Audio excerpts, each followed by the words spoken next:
welcome to this is the off-season over yet edition of the Purple Journal podcast. I am your host, Joe Johnson, owner of purplePTSD.com, the soon-to-be number one Vikings website by default.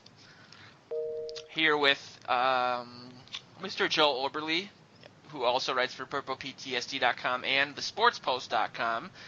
We're another week closer to the off-season being over, Joe. Only 230 days. Nice. Yay. And, as always, we're here with Luke Braun, the meat and potatoes of purplePTSD.com, whatever that means. Is that what I am? I don't know how I feel about that. Yeah, we'll... Am I at least well-seasoned meat and potatoes? We'll talk about it off air. It's, love meat and potatoes, man. That's what I'm saying. I love Luke. It's delicious. How are you doing outside of your? Hey, we got some star power now. We got a little bit of AJ Mansour. I know, man, and Reef Hassan is going to be writing for us for the next few weeks. It's beautiful. I don't understand how any of that has happened, but it's pretty cool.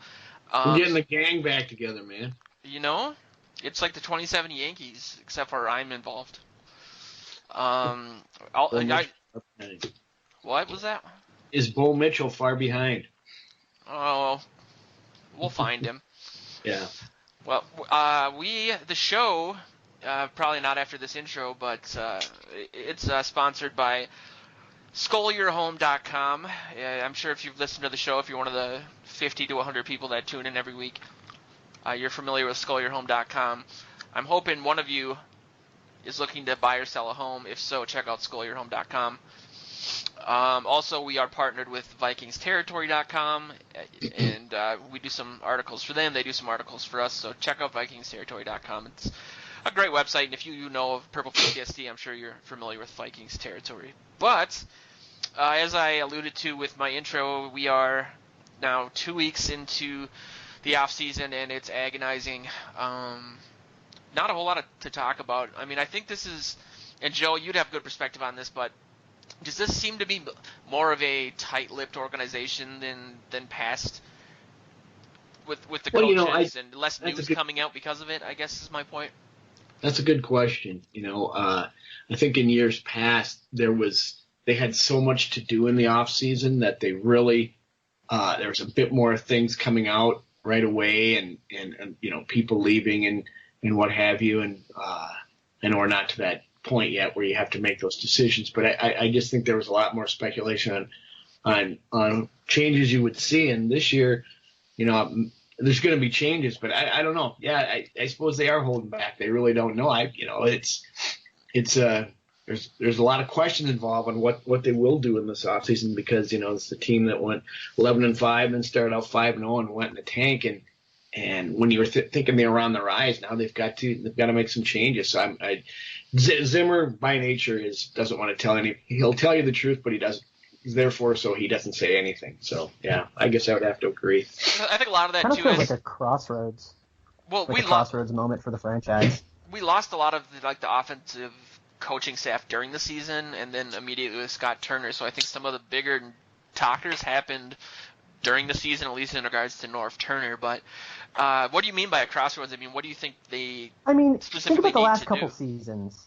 Think about the last couple off seasons. I mean, last year we had, we've got to, maybe try to get an offensive lineman. We should draft a wide receiver. We kind of had very standard off-season talkers.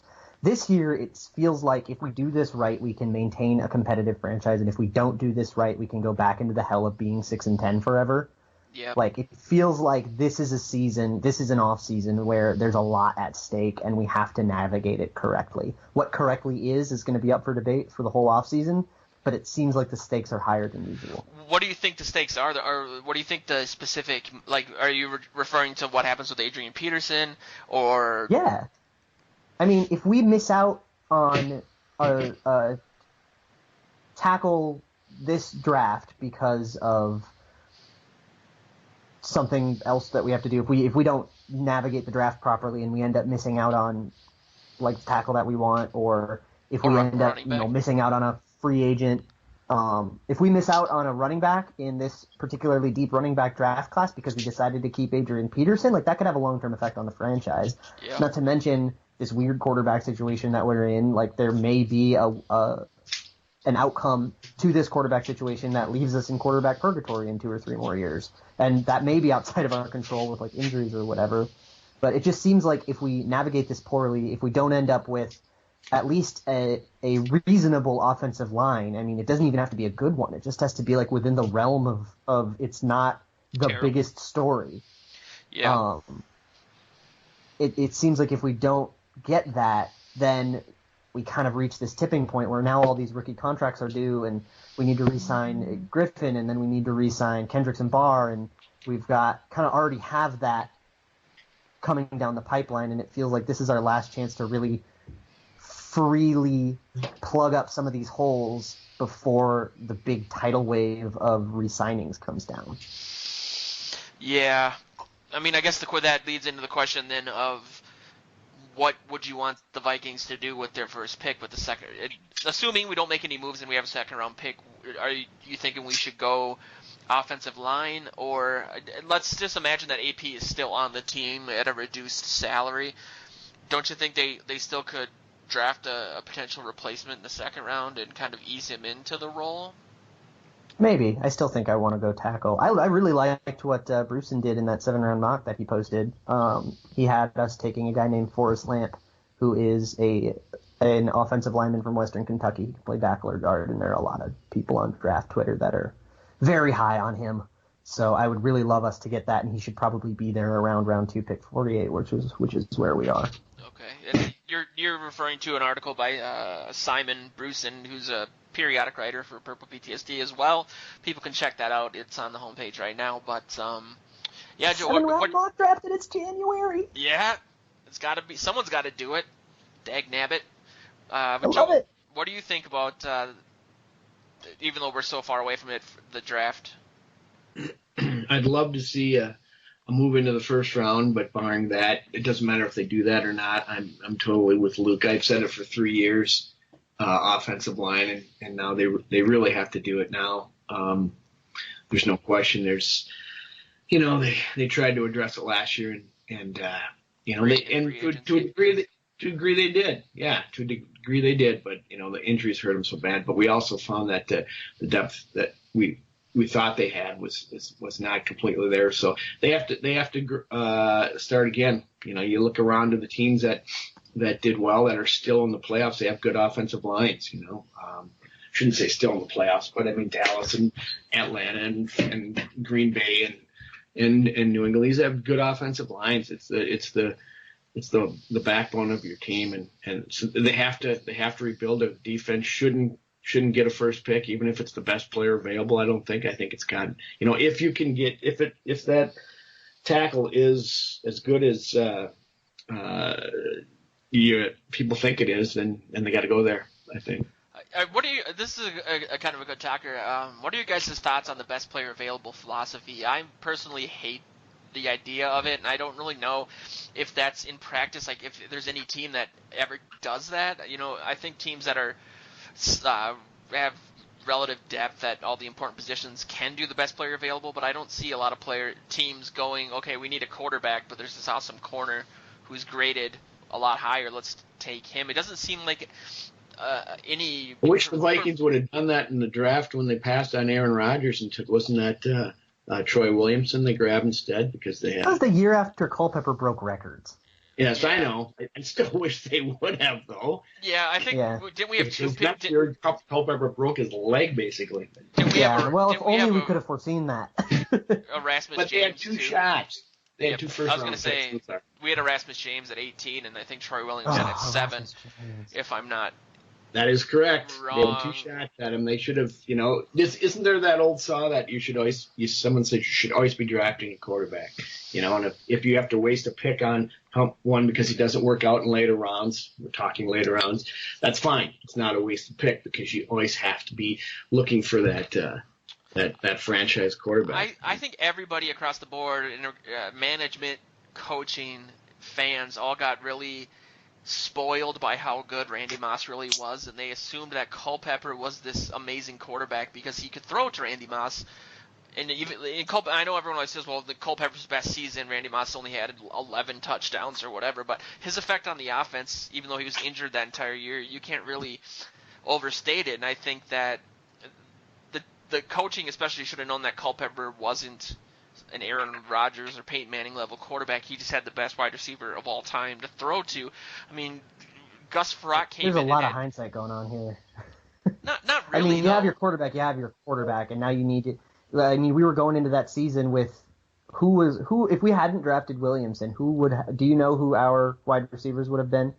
Me either. My point and we had nothing. We had a huge hole. Well, my point was going to be with that's why you don't run your best player out of town. I mean, I think Moss got a raw deal, and so I mean, if you're gonna get rid of a guy and then use the pick you get in this Chicago's a good example of this recently. They get rid of Brandon Marshall, and then they use their first pick to pick up Kevin White. It's like, why, if you have an established player, why would you get rid of him and then try to replace him with somebody else unless it's a money thing?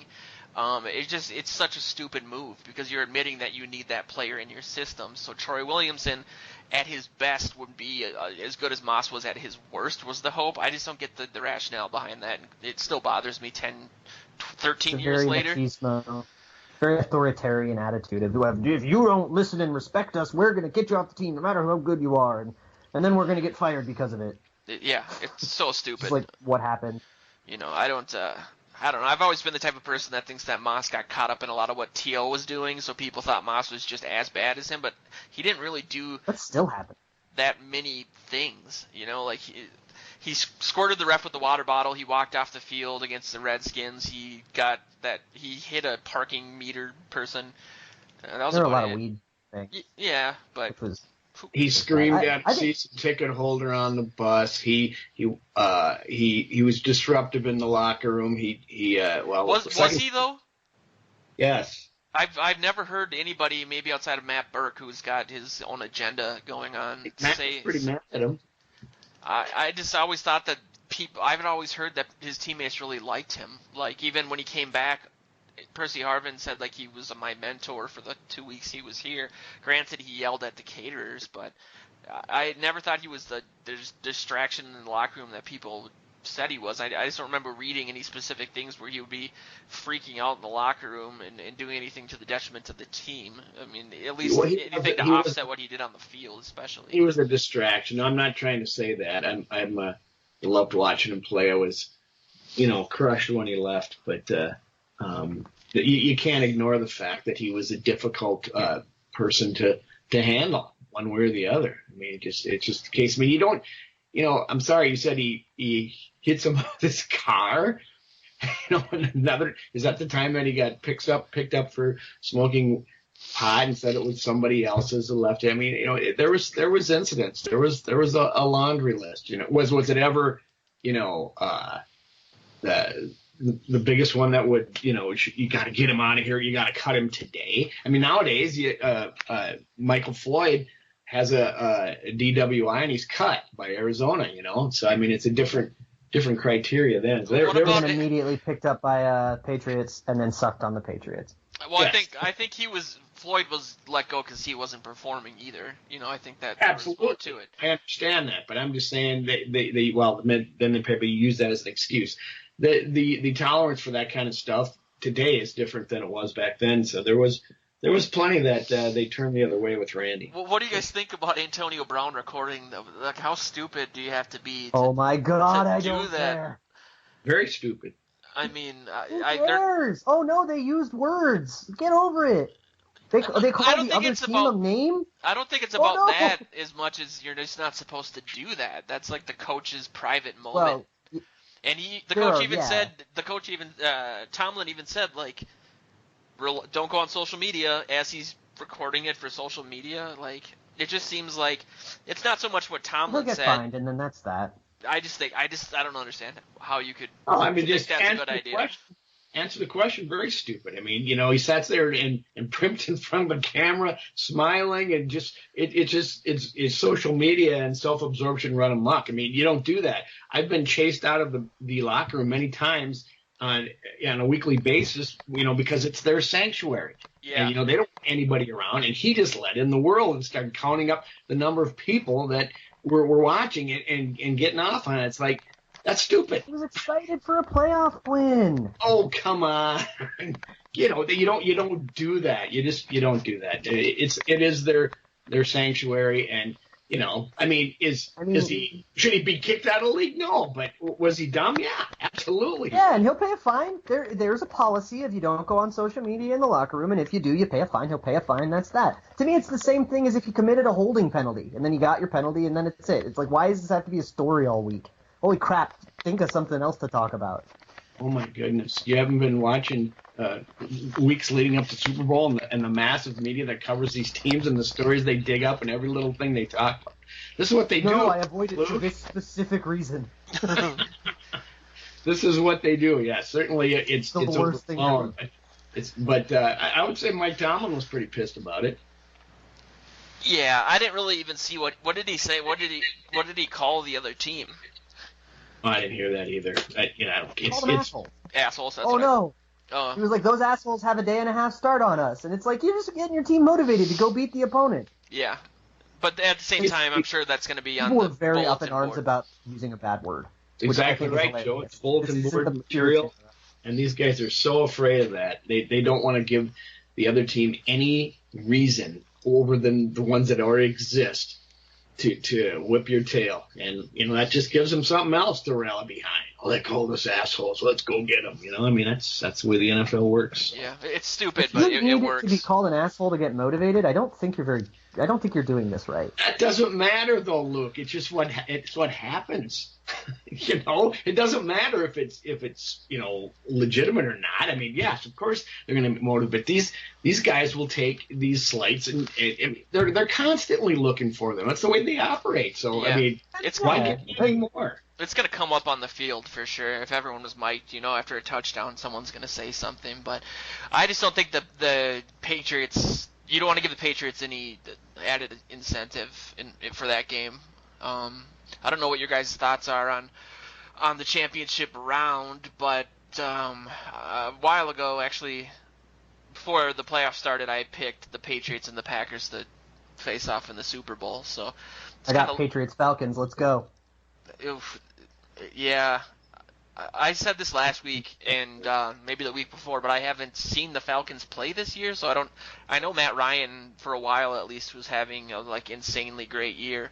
But they're just imposing their will on people. It's amazing. Offensively, it's like how good is their I know when we played them last year, I think the over-under for this game is like 60. 61, the highest ever for an NFC championship. It's going to be awesome.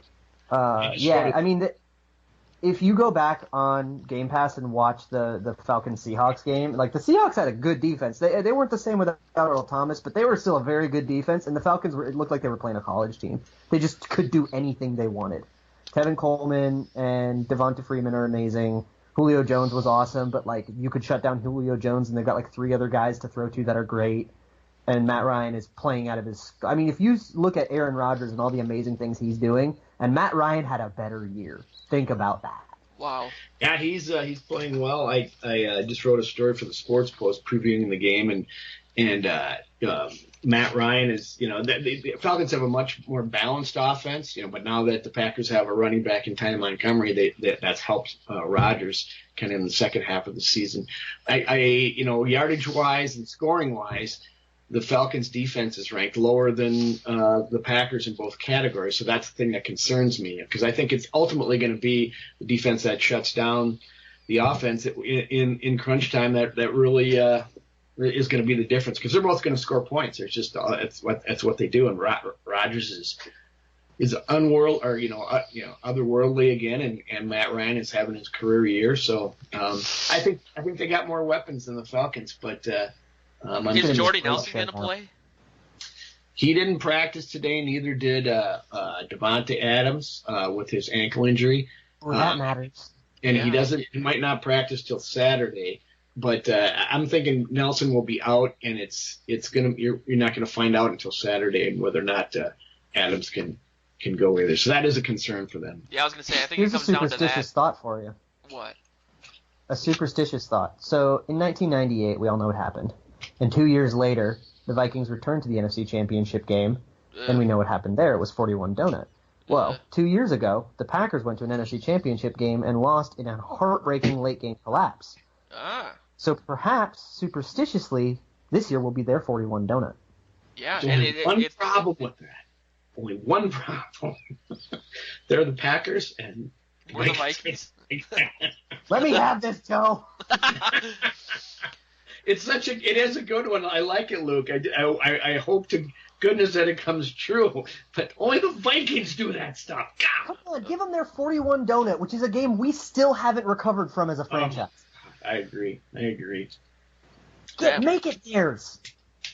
Oh, God, I remember that game so vividly. I thought if we could avoid playing Tampa and St. Louis that we were going to go to the Super Bowl and win. I was so confident when we played the Giants that I just don't understand what happened. But just to come full circle, that's when Moss walked out the field and the beginning of the end started for him. So. And Corey Stringer died. Well, maybe Aaron Rodgers will walk off the field if they get beat 41-0, and he'll be available next year. And then he won't call his parents after the game because apparently he's a diva who hates his family, which is interesting. Maybe he'll bail on the team and then go be a Jaguar for the rest of his career. What about Blake Bortles? And replace the disaster that is Blake Bortles. Be awesome. Blake Bortles is the oldest looking. I thought LeBron James was the oldest looking 20-year-old, but Blake Bortles looks like he has noticeably less hair now than he did when he was drafted. Yeah, something's happening. He looks like he's been an over-the-road truck driver for like the last 20 years. We should probably get a photo of Sam Bradford before the season and after the season. He probably looks like Obama when he was elected till now. It's like it all depends on your offensive line. We'll look at the Ark of the Covenant. Well, speaking of the offensive line, he's learned to wear undershirts. His post-game conference fashion tastes are deplorable and need to be addressed. Bradford's? Yeah. He tries to pull off the Clooney, open buttoned shirt with a sport coat on with, nothing under it. And it's like, dude, you are Sam Bradford. Yeah. You are not Tom Brady. Get out of here. He looks like the douche at the club. Speaking of... He looks like the guy who was its first time at the club. So he looks like me. Speaking of... You try to pull that look? I tried and failed. Okay. Well, speaking of douchebags at the club, Luke wrote... I couldn't think of a segue. Luke wrote a piece about... Hey. That might be the best burn on me in the history of this podcast. Hey... Luke wrote a great piece, though, despite the way that I'm getting into it, about the mathematical. What is wrong with me? Basically, what it would take for the Vikings to keep Sharif Floyd, Patterson, and Newman. I think was it more from a financial standpoint, or how about you jump in and save me? He's worth this. Are we going to pay him more or less than that? And if we're going to pay him more than he's worth, we probably shouldn't. Okay. As the essential logic.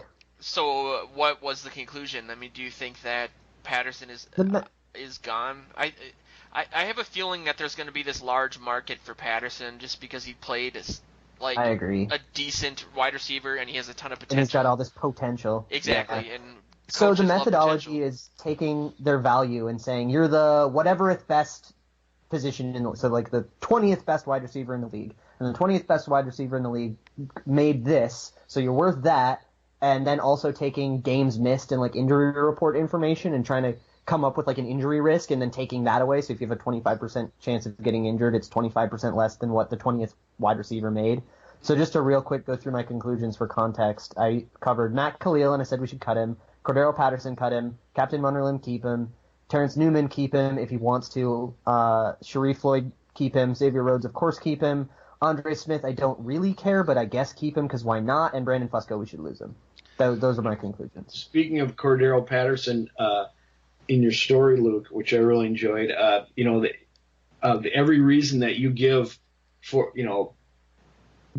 make him attractive, potential, the season he had, he finally got it, and the lack of injury makes him very attractive to the Vikings, but also attractive on the free agent market. And it's too bad because I think the Vikings should get in the sweepstakes and see what they are for him. But it's probably going to end up being too much for him, given all the other issues that they have. So I wouldn't cut him. I'd try to go after him and see what it's like. But I'm thinking it's very possible it could end up that way anyway. So. I actually totally agree with you. What would happen? Unless you want to expand on the Patterson thing real quick, but what would happen at left tackle? Then what would be are you looking to draft somebody to replace them? To replace Khalil?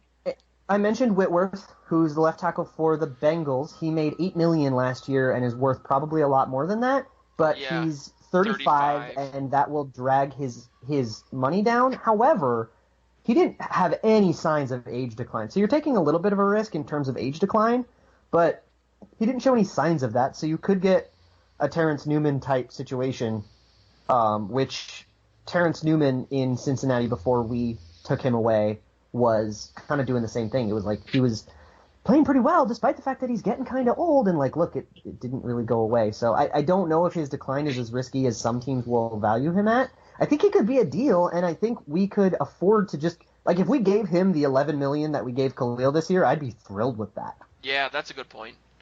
I think the Vikings. How old is he? 35. 35. He's pretty old. I mean, and it would be a short-term contract, and then we go get a tackle in the draft, maybe that we can actually develop instead of T.J. Clemmings in him. Yep, that's a really good point. I think the Vikings window is as long as what Whitworth's career is going to end up being, if that makes any sense. That's a good way to put it. That's how I felt about Joe Thomas. Everyone's like, well, he's 32, 33, whatever. And I was like, well, Adrian Peterson's only going to be good for another year and a half maybe, and we have all these young players whose contracts are coming up. Like, if we're going to make a move, we need a good offensive line, so why not go for it? I mean, if we went all in by getting Sam Bradford, then the logic still applies for Whitworth, but then you look at the fact that we brought in older linemen from the free agency last year, and they all kind of exploded. So there's that risk too, but like you said, he hasn't shown any signs of age decline, and off the top of my head, I don't think he's got a significant injury history. And Khalil's massively overpaid, so why not go and spend that money on somebody else? He might be the most expensive left tackle on the market this year, and for all the worst reasons.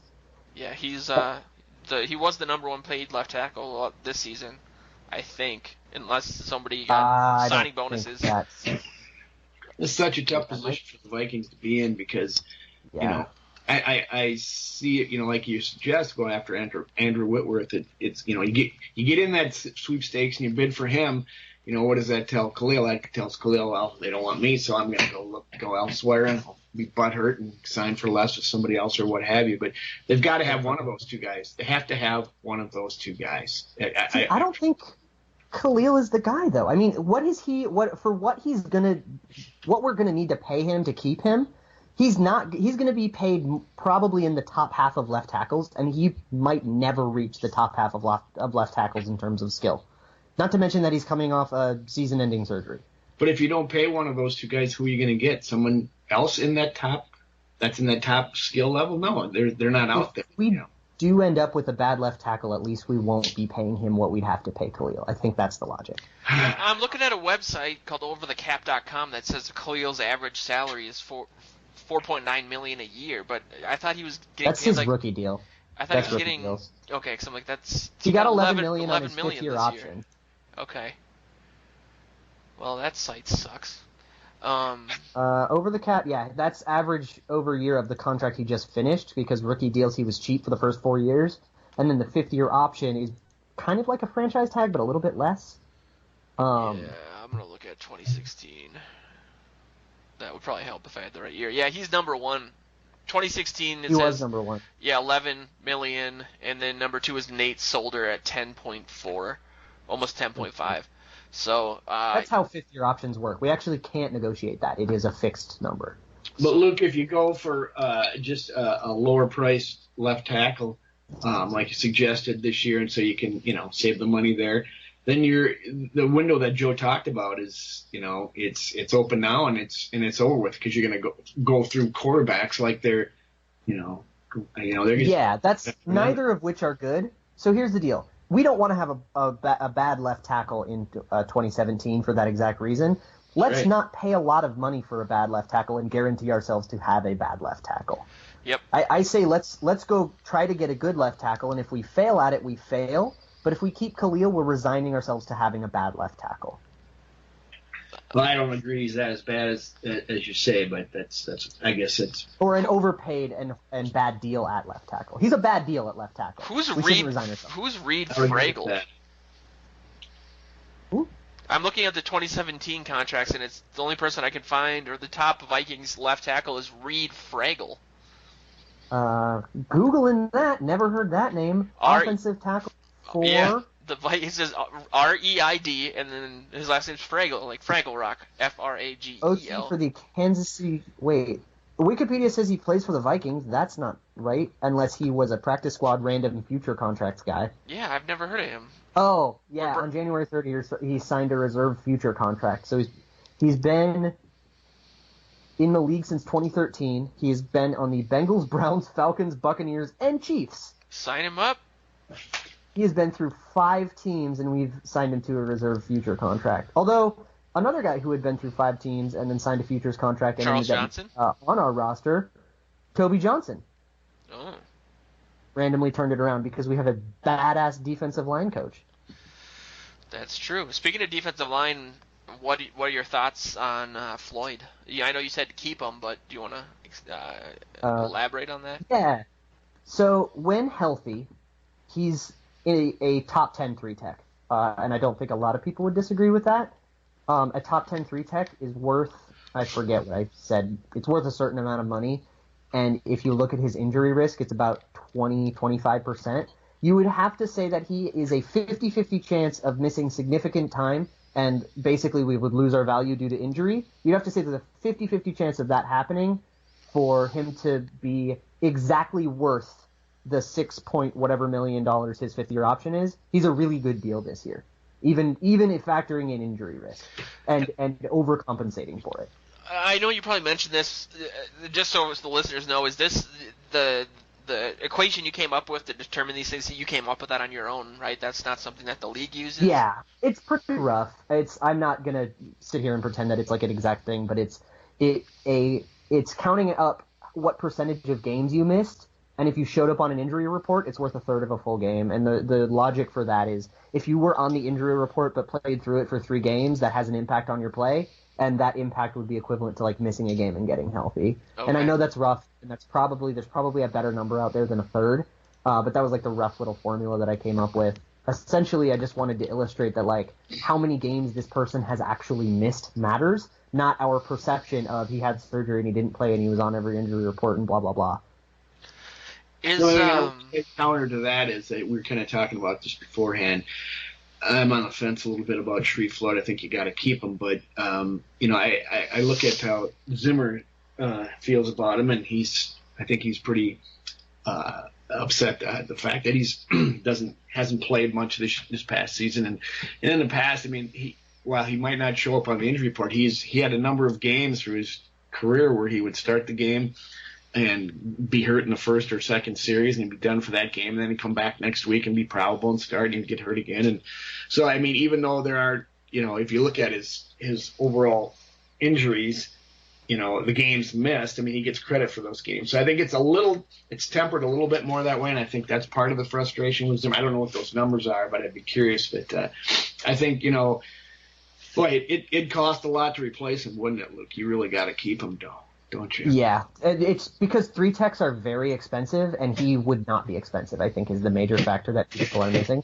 So just to give you numbers, he's missed 6 games before this year, and then the 15, so that's quite a few. And then he was on 7 other injury reports, but that's a really good way to bring that up because that's just games started, and you could play 1 snap and then get hurt and leave and still get credit for a game started, which is misleading. So, Joe, what do you think Sharif Floyd's injury risk should be? I have him at 21%. What do you think it should be? Yeah, that's not far off. You figure with Zimmer being ticked, he's gonna make a more concerted effort to get back. But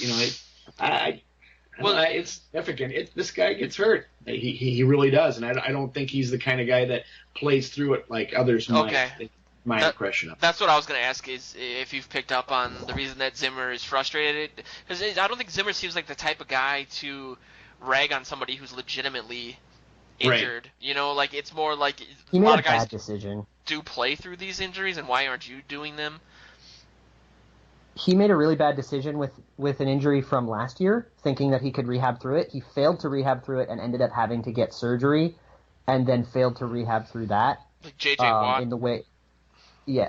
I don't know J.J. Watt's situation. He came back too early from his back injury, and then had to have surgery again, essentially. Similar situation.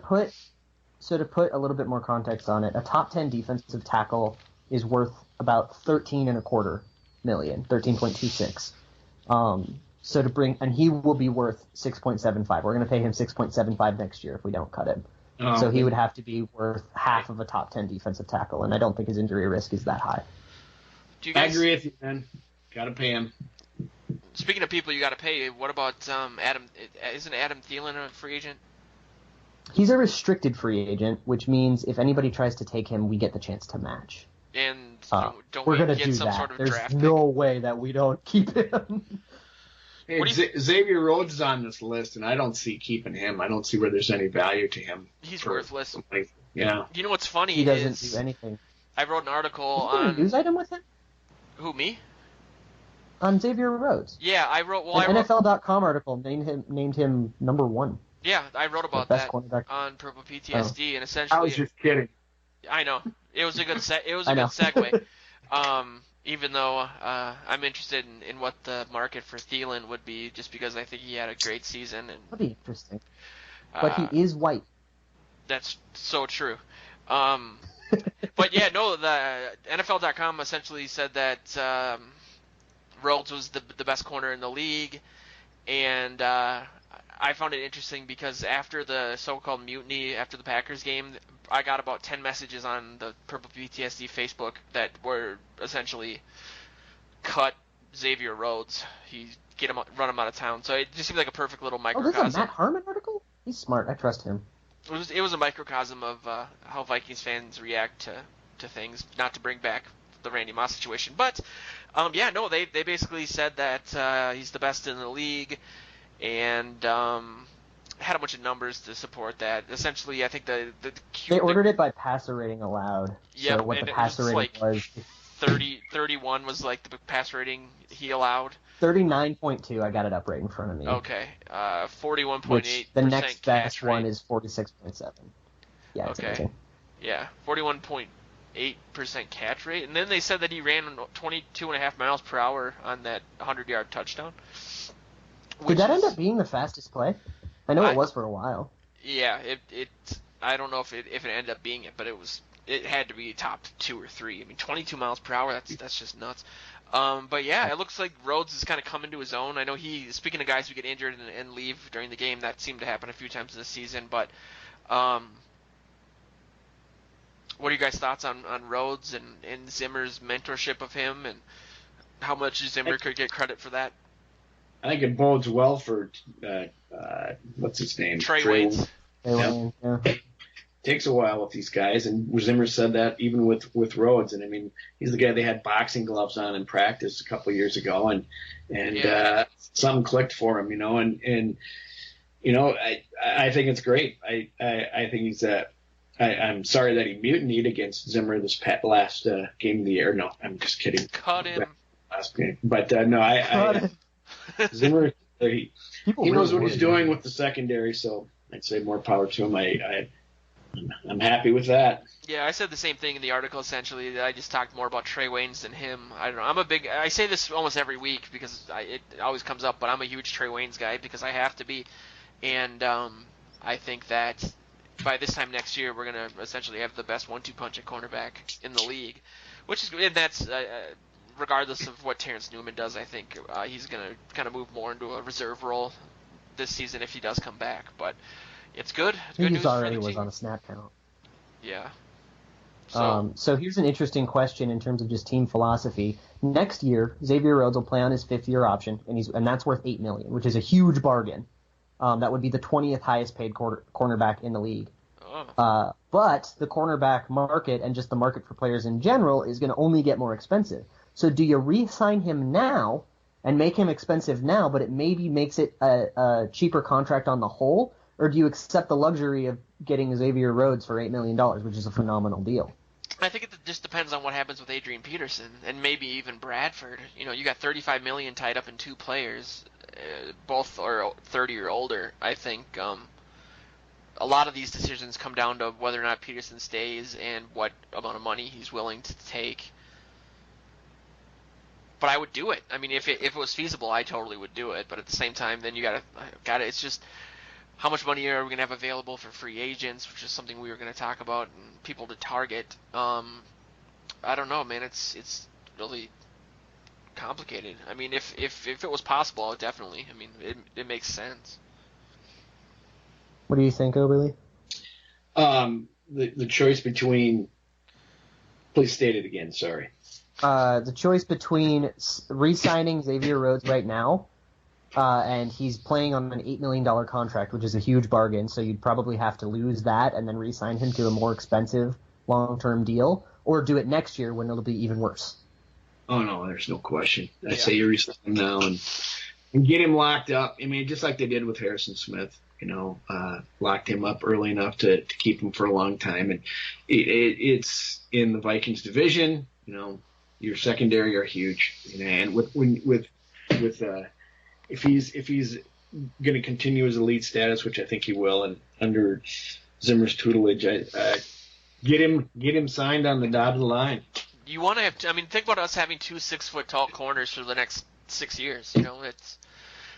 And another variable, I guess, that comes into it is it's seeming like Anthony Barr is not going to cost as much money as we probably would have thought he would before the season started. There was another article that came out that they were ranking the front seven of each team. I think it was on Pro Football Focus, and they ranked the Vikings as the 6th best front seven, but they did say that Anthony Barr was the worst player on the defense. They rated him like at a 40 or I don't know, Luke, if you have those numbers, but not in front of you, but I can look him up. I was wondering just what you guys' thoughts. Yeah, he had a bad year. PFF hated him all year. Yeah, what's the deal with that? He did have a bad year. I mean, is he just not trying, or is it like a mental thing? You remember how Zimmer called him out in one of the last few games of the year, and then the following game he had a little uptick in his play. He played better, and he wasn't coasting, quote unquote coasting, than Zimmer said he was doing. But but after that the Vikings were out of it, and you really didn't pay that much attention to him, or anybody else. I think there's a problem there. Was he playing through injury? Is this then Zimmer's thought getting mad about players playing through injury if they're not going to be productive? Is that the case, or is there some issue with desire? Is there some issue with how he feels for the game? If he was a smart guy, he'd be having his skills go upward, trending upward, so he can sign a decent contract when it comes up. But it's a concern, and he has been plagued by injuries his entire career, to a certain degree. True. And there was a frustration, I think, in the past where he was injured a lot and not in games, and so maybe he was, well, all right then, I'm going to play through these injuries, and maybe this is what you get. I don't know. It's hard to say, but it's something definitely. Really hard. There's a lot of speculation, and I think everybody's going to say, oh, I have the answer. He's just lazy. Cut him. Or I have the answer. He was just hurt. Let him, give him. Nobody has the answer. Nobody knows anything, and if they're coming at you with certain takes, they're bullshitting. Yeah, I think the most reasonable one I've read is that. I just did. Well, you look at a player. No, that was a very reasonable and measured take. You look at a player who performed at a certain level and then doesn't, then you look at things negative variables that have occurred, and the only one that makes sense to me is that he's afraid of re-injuring or aggravating that knee injury that he seemed to have once or twice. Good point. So maybe he just isn't pushing himself 100% because he doesn't want to re-aggravate his knee. I mean, that's the only thing that made sense, just because he was playing it like. If he came in the league like Andre Smith and just was lazy and never showed flashes of anything, but he was considered like the second best or even 1A or 1B in regards to young linebackers for a while, besides Khalil Mack. So I think the injuries do have something to do with it, at least. It's interesting how it progressed. It's interesting how it progressed this year. First, it was when people would ask Zimmer about him, he'd say, "Oh, he's not making splash plays." And then a few games later, he asked again, and that's when he kind of said, well, he's coasting and that kind of thing. So Zimmer's thoughts on it deteriorated with Barr's play. So there's something funky there. Well, it's just could be hard. It's hard to play on a team when you're losing. Some people get frustrated and deal with it differently. And it's also interesting that the narrative changes a lot when you're losing. When you're winning, your bad players are kind of, they're liabilities, but they're, it's okay. We can overcome it, obviously. Suddenly when you're losing, every bad player needs to be cut and we need to go get someone else. Totally. It's human nature is to blame people and to look for ways to position the emotion towards somebody. You know what I mean? The disappointment has to be somebody's fault. Otherwise, you can't really rationalize it by yourself. Absolutely. Can you just look back at how the Packer fans were calling for Rodgers' head during their school early season? That is the best example. This is all Olivia Munn's fault. It isn't. Romo was dating what's-her-face back in the day. Oh, that was also a narrative. They blamed Just saying, her. Aaron Rodgers got a lot better when principal photography for Office Christmas Party started. It's true. Just saying. That's I can't argue with you on that. But it is exciting to think of the Vikings. That's a Hollywood take right there. It's a Hollywood take, exactly. I actually had no idea when the principal photography for Office Christmas Party started, and I have no interest in looking it up. I was going to say, why are you such a big fan of Office Christmas Party? No, come on. But I was just going to say, if the Vikings front seven is sixth in the league when they have somebody like basically if Barr returns to form, you'd think that we probably would be number one or number two, which we were earlier in the season. So you're right. It's worth crediting in this article that they call out Danielle Hunter and Eric Kendricks as the factors that overcame Anthony Barr as two guys who had incredible seasons. Definitely. Right. I think Barr. Well, then you got to think about Robeson too, like what his future is, and if he's gonna kind of start being more of a depth guy. He gave it up in the exit interviews last week in the locker room, saying that he thinks Danielle has earned the chance to start. Basically saying that means I'm the odd man out. So it was really kind of interesting to see him to say that. But it's what I think a lot of people are thinking. I think there's still value for him on the team and getting a lot of snaps and a leader in the locker room. So he played really well at the end of the season. Yeah, he did. He played pretty well all season. He was up and down. He had some down games, but he was pretty good all season. There's definitely a place for him on this team. I really do think you need to get Danielle Hunter as a quote-unquote weapon. As much as a defensive player can be a weapon, you got to get him on the field as much as possible. This rotational crap needs to end. For sure. You think so? I mean, the last how many coaches have preached the same thing, and I think Zimmer's really a proponent of that, just to keep them fresh and keep them fired up. I mean, maybe I agree you start Hunter, but I think you still got to have a rotation with those guys to a certain degree. Because look at maybe did Everson Griffin.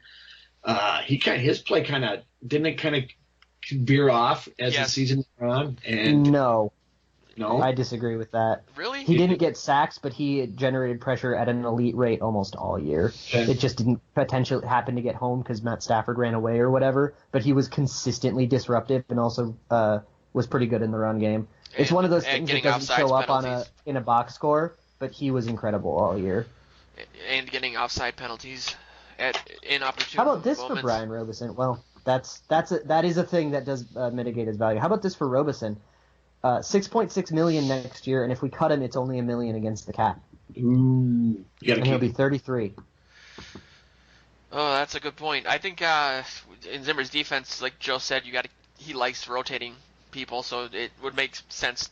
Because if we get rid of them, we're gonna have to replace them probably in the draft, and we don't have a lot of draft picks, and we have a lot of needs from the draft. He also upped his value to the entire defense there by filling in at different positions and standing up on some plays and just became a little more versatile, which is could buy him another year at least. That does make him more valuable. Big time. Well, it remains to be seen. I think there's a lot after talking to you guys, in the beginning of the show I was talking about how there's not a lot of meat to focus on in regards to news and everything, but really there is. I mean, it just isn't out there as much. You kind of have to dig into it, but It's going to be really interesting to see what the team does, and I think you were right, Luke, in what you said at the beginning of the show, in that in a couple of years from now, we'll look back at this offseason, and it'll probably be a large turning point in regards to whether or not the team is still successful, or like you said, we kind of end up in the purgatory of sub 500 records. I think we need to get some analytics and some kind of algorithm on our takes, and mine particularly, so that to see how long they take versus the value of the take per se, so that we can, there might not have been that much news. I just blathered on forever so that they, filled up the time. Maybe that's okay. That's what it's all about, man. I'm a liberal arts major, and we can start with that last take right there and eliminate that one. Exactly. That one. Every written essay test I had was just nonsense and filler about the Yalta conference. But with that, I think we pretty much covered everything that we wanted to this week.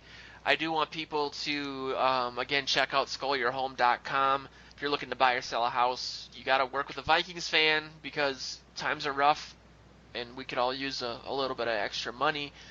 And also check out VikingsTerritory.com. Most of the articles that we referenced on today's show you'll be able to find on purplePTSD.com or thesportspost.com or kfan.com. How about that? Take that, society.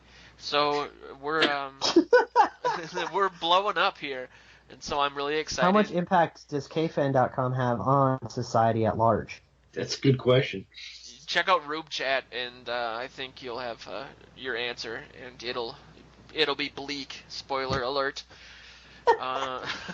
But just want to thank everyone for listening to the show. I do want to preface that we are working on our audio issues for those of you that listen on headphones. So hopefully this show will come across less as like a Phil Spector wall of sound sort of deal, and actually be equalized, so we're both on both sides of your head.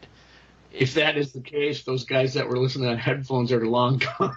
I know. I don't know how to get them back. I was thinking of getting like a plane with a banner to fly around downtown. Like we fixed it, but hopefully that will be apparent by listening to this show, because I think I figured out that issue. But anyway, I wanted to just thank everybody and see if you guys, Joe or Luke, if you had any final parting shots. Go Atlanta. Go Atlanta. Rise up. We're all Atlanta fans this week, and that's a horrible feeling, to be honest, but it's got to be done.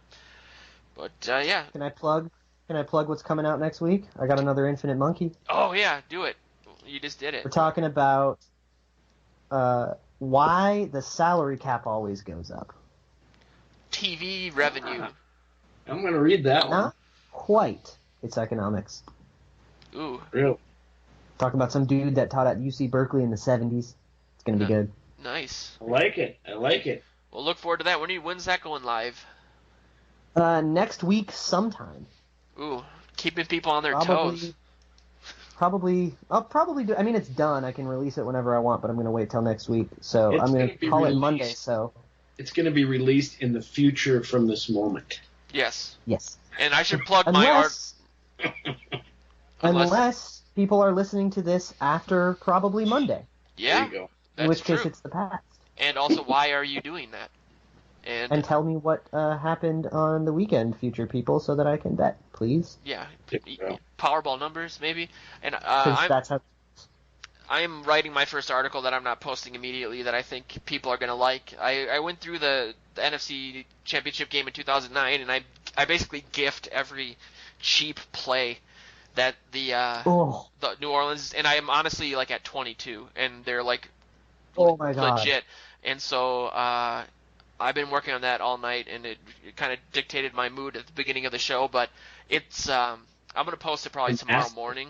But it's gonna solidify the argument that some Saints fans have that they didn't cheat, because it's just 22 gifts and Favre, like it's like a flip book of watching Favre slowly die. Essentially, it's like their argument that it wasn't cheating, it was just dirty, and that's different. Well, I can It's see. not better, but it's like, let's use the right Well, it nomenclature. depends on what your definition is. I mean, I do think that a lot of the plays were flagged, so that it does have an impact on the game. But my argument not is enough. that there are plays that I'm showing that there was ancillary effect where Favre was rushing passes or missing open receivers on plays after he got hit, in which that season it would have been a touchdown, but he didn't do it because he's hurt. So you can't say that they got 15 yards, it's cut and dry. It's saying that, okay, well, Favre couldn't. The biggest argument is Favre couldn't run for the 5 yards at the end of the game. He had to throw it because he could barely walk, and that's part of it. There's ripple effects to him getting hit. I think 11 times, and he wasn't sacked once. So what does that tell you? I cannot wait for this article. Yeah, dude, it's almost done. I really want to post it right now, but I'm going to wait till people are up in the morning. As Luke has taught me, and common sense dictates, people aren't awake at 2:30 in the morning unless they're like me, recovering alcoholics who live with their parents, which is my target demo, but that's a story for a different day. But yeah, check that out too. It'll be pretty much everywhere tomorrow morning, and check in with us next week, where we'll talk more about stuff you care about. Thanks for listening. Hopefully. Yeah, it's up in